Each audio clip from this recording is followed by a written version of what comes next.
When I became a man, I put away childish things. But before I became a man, I didn't always fit the shoes of a king. I was a child trying to find his way.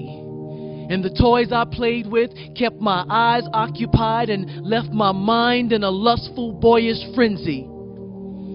And my playmates had long legs, short skirts, and soft skin, and they cared enough to lie down and wallow with me often. Jezebel turned out to be my very best friend. I'd look in her eyes before ever seeing the sunrise, every time I paid her a visit and slept in.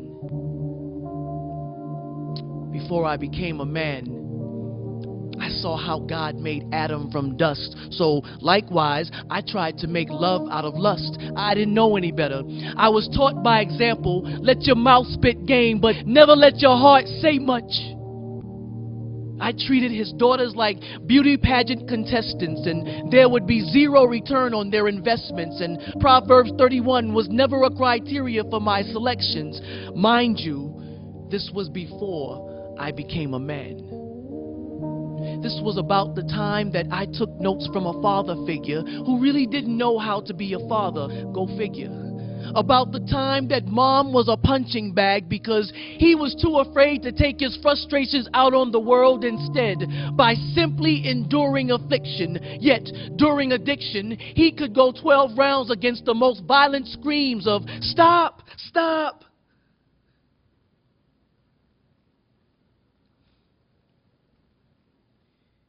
And he was undefeated. He always won. And I would stand in plain sight, hoping Daddy sees. Because all I could say at the time was, "Daddy, please." Mom didn't deserve what she got just because she didn't satisfy Daddy's needs. Before I became a man, I would unlock Daddy's curse, free myself, and throw away Daddy's keys. I allowed anger to set up a construction company inside. And bitterness never rested. It left no time wasted. And whether Daddy loved me or not, all I could regurgitate was hatred. I became allergic to showing any form of compassion. Before I became a man, I was much shorter. Not just in height, but in spiritual insight. Because I never had a picture, nor did Pixar ever have a film to show me what God's man really looked like. But when I became a man,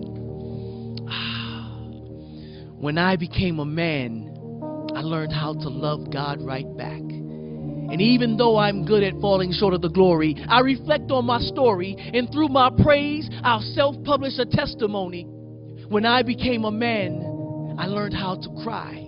Because I'm not ashamed of my tears, neither will my fears muffle the groaning in my spirit.